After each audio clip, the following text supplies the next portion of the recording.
Have you ever found yourself avoiding certain situations or objects, only to notice your anxiety growing stronger over time? It is a common human response to steer clear of things that make us uncomfortable. However, this avoidance often backfires, making our fears feel even more overwhelming and limiting our lives. Designing an exposure hierarchy in cognitive behavioral therapy, or CBT, involves creating a structured, step-by-step plan to gradually and systematically confront situations or objects you fear. This process is designed to reduce your anxiety by helping your brain learn that these situations are not actually dangerous, building your confidence one step at a time.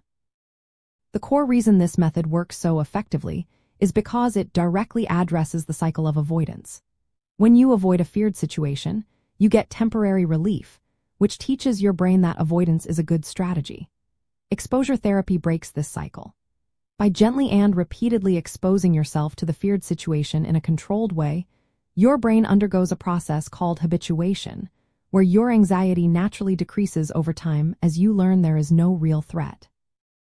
To begin designing your exposure hierarchy, first, identify your specific fear. Is it public speaking, social gatherings, or maybe certain animals? Be as precise as possible about what triggers your anxiety. Next, brainstorm a list of all the different situations or steps related to this fear, ranging from something that causes you very little anxiety to the situation that causes you the most fear. Now you will assign a subjective unit of distress, or SUDS, rating to each item on your list.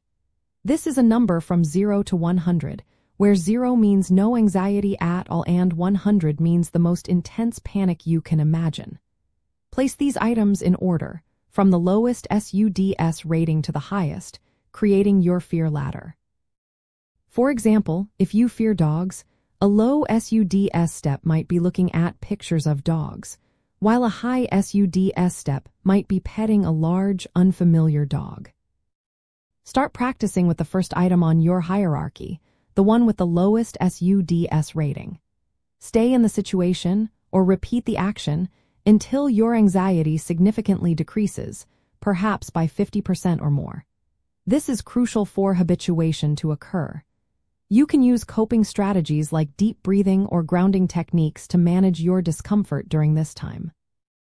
Only move to the next step on your ladder once you feel comfortable and your anxiety has reduced on the current step.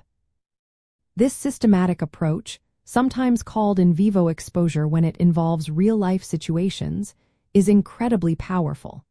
It is not about simply enduring fear but about learning new responses and building genuine confidence.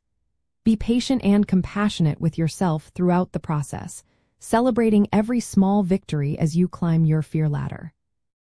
By diligently and gradually working through your exposure hierarchy, you will systematically dismantle your fears, challenge unhelpful beliefs, and ultimately reclaim significant parts of your life that anxiety may have previously restricted. This process empowers you to face future challenges with greater resilience and a strong sense of personal capability.